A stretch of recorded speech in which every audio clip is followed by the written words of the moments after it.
On a cold October morning in 1929, something was happening on the roof of a half-finished skyscraper in Midtown Manhattan that nobody outside a small crew of workers was supposed to know about. A 27-ton steel structure had been secretly assembled inside the building for weeks, hidden from rivals, hidden from the press, hidden from the entire city. And now, with rivet guns firing and sparks raining down 700 feet onto the streets below, it was being raised through a hole cut in the dome. Not over days, not over weeks, in 90 minutes. By the time the sun had moved a single degree across the sky, the most dramatic architectural stunt in American history was complete. A 185-foot chrome nickel spire had locked into place above Manhattan, and the building beneath it had just become the tallest structure on Earth, taller than the Eiffel Tower, taller than the Great Pyramid. 1,046 feet of steel, glass, ambition, and one man's absolute refusal to be second. And then, 24 hours later, the stock market collapsed. But the spire wasn't even the most remarkable part of this story. The most remarkable part is the man who ordered it built. A railroad mechanic's son from a Kansas prairie town who started his career earning 10 cents an hour, who once took a car completely apart in his barn just to understand how it worked, who built an automobile empire from a company drowning in rusting unsold cars, and then decided that none of it was enough, that what he really needed was a monument, something that would still be standing when every car he ever built had turned to rust, and every person who knew his name had long since died. This is the story of Walter Chrysler and the building that still carries his name. It is a story about ambition at a scale that borders on madness, about the invisible men whose hands and nerve actually built it, and about what happens when one man's ego collides with the full force of history. Stay with this, because the twist that comes later, the detail about what Walter had installed at the very top of the tallest building in the world, says everything you need to know about who he really was. Walter Percy Chrysler was born in 1875 in Ellis, Kansas, a small railroad town where the economy, the culture, and the entire rhythm of daily life revolved around steam locomotives. His father drove them for a living.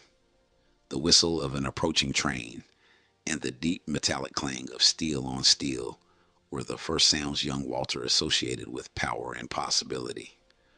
While other boys did what boys do in small Kansas towns in the 1870s, Walter haunted the railroad roundhouse.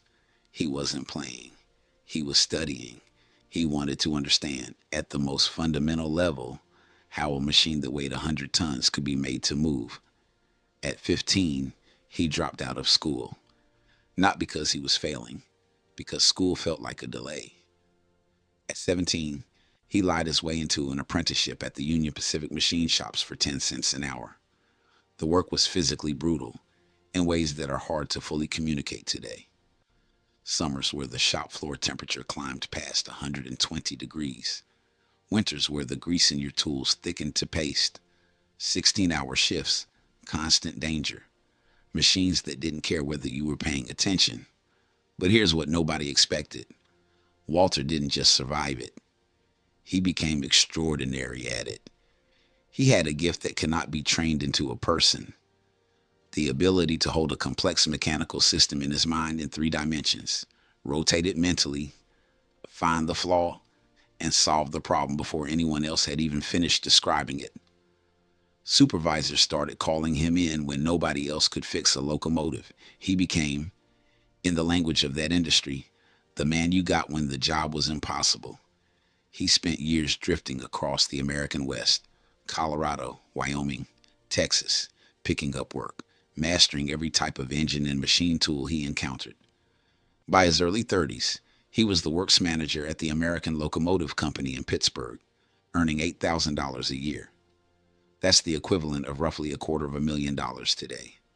He had a house, a family, complete financial security, and then he walked into the 1908 Chicago Auto Show and saw a locomobile. It cost $5,000. He borrowed heavily and bought it on the spot, But the part that tells you everything about Walter Chrysler is what he did next. He didn't drive it home. He had it pushed into his barn and he took it completely apart dozens of times. He learned that automobile the same way he had learned every locomotive, through his hands, through repetition, through the obsessive need to understand something down to its smallest component. He was, at that moment, 40 years ahead of most Americans in grasping what the automobile was about to become to the world. In 1911, he took a 50% pay cut to join Buick as their production chief. Everyone around him thought he had suffered some kind of breakdown. He hadn't.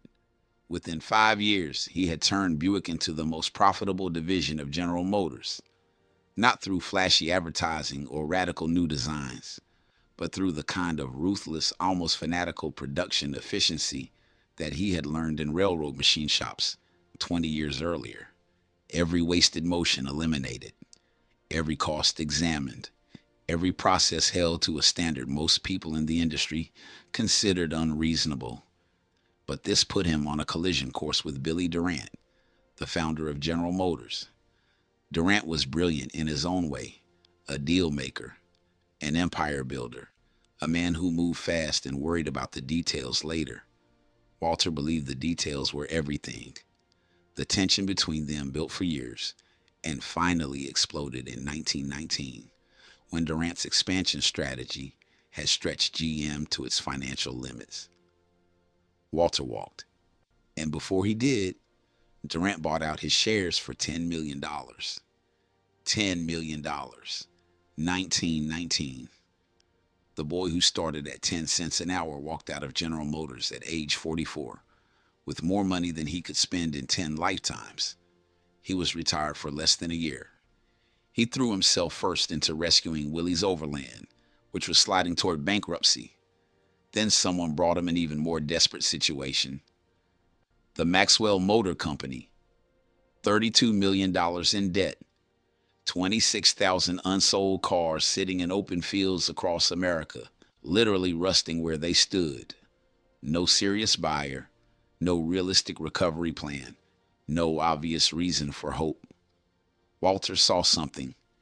He brought in 3 young engineers named Fred Zeter, Owen Skelton, and Carl Breer, told them to forget the constraints that had produced Maxwell's mediocre products, and gave them real resources to build something genuinely excellent. What they produced in 1924 was the Chrysler 6, 4-wheel hydraulic brakes, which almost no American car had at the time, a high compression engine, engineering that belonged in a vehicle costing twice the price. It sold 32,000 units in its first year. Maxwell ceased to exist. Chrysler Corporation took its place. 3 years later, Walter acquired the Dodge Brothers Company for $170 million, a transaction that shocked Wall Street. By 1928, Chrysler was the 3rd largest automaker in America. Time magazine named him Man of the Year. And Walter Chrysler sat with all of that and felt something that success cannot cure.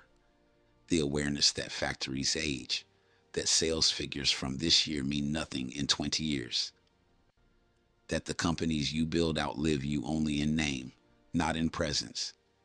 He wanted something you could see from across the city, something that could not be driven to a junkyard and crushed.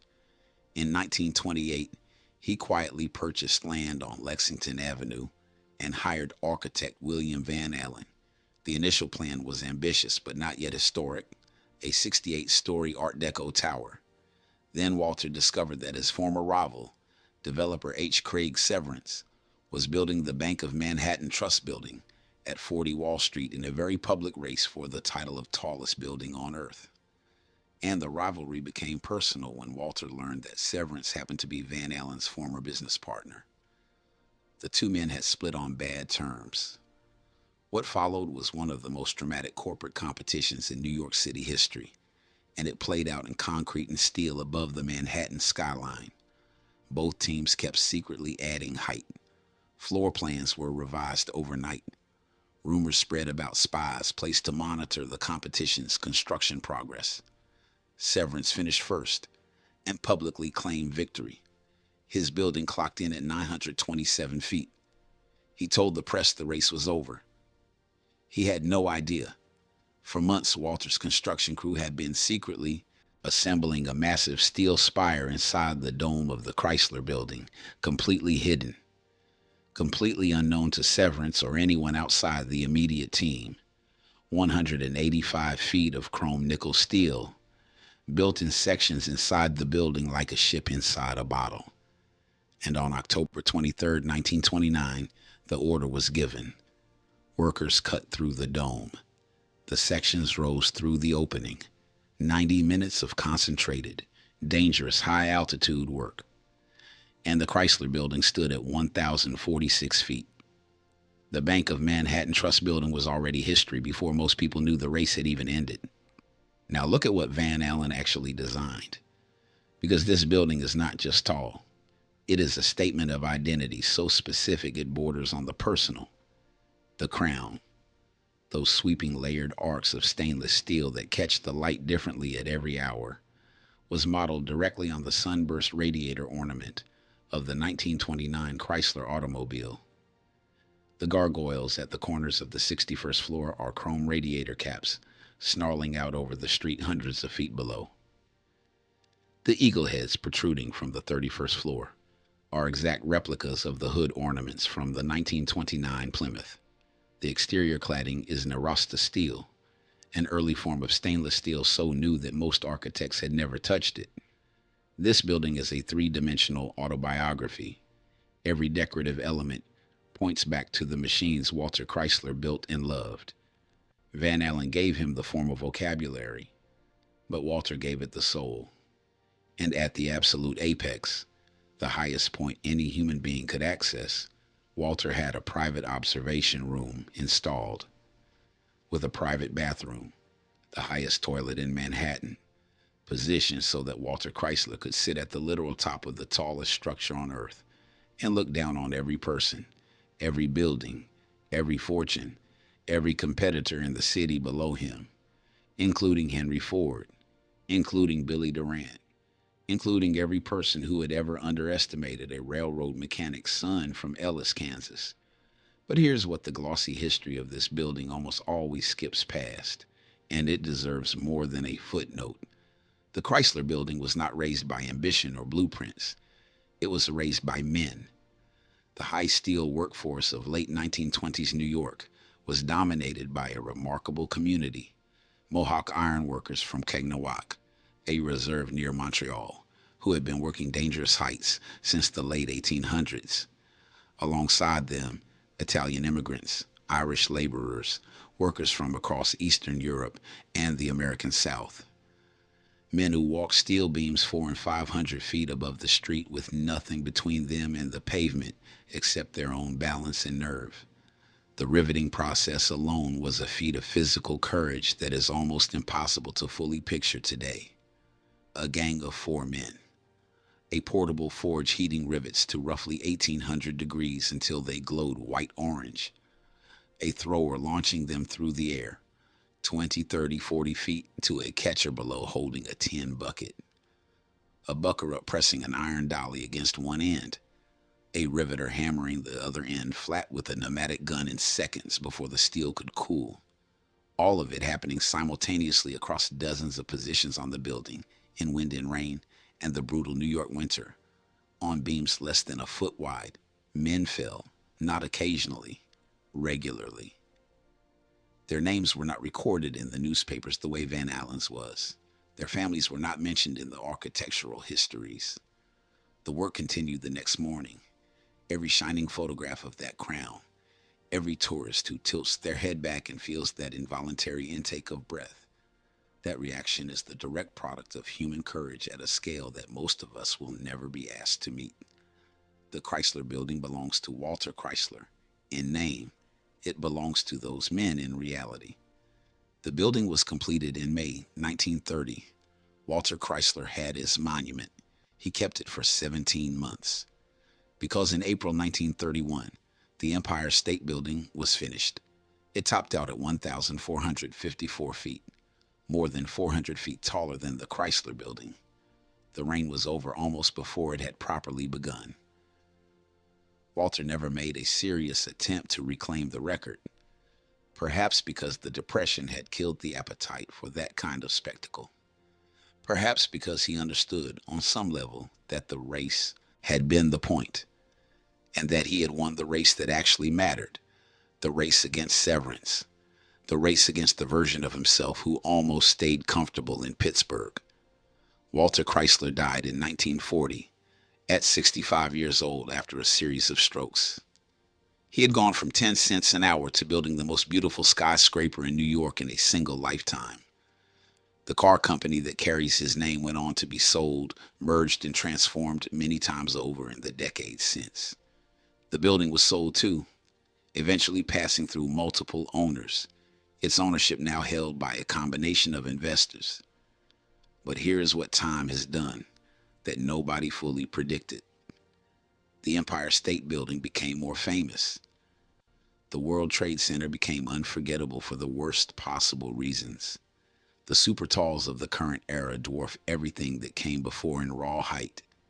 And yet, when architects are asked which New York skyscraper is the most beautiful, the answer comes back the same, decade after decade. When designers study the Art Deco period, the Chrysler Building is the first image that appears. When someone who has never been to New York tries to picture the city, the image in their mind often has that silver crown at its center. There is a reason for that. The Chrysler Building was built by someone who genuinely loved the thing he was celebrating. Van Allen loved architecture the way Walter loved machines, with the specific obsessive love of a person who has spent their whole life in service of a craft. The lobby floor alone is a mosaic of exotic marbles sourced from around the world. The ceiling mural celebrates human achievement in transportation and industry. The elevator doors are inlaid with rare woods, each one different. Nobody designs a building this way unless they are trying to make something that matters beyond the transaction.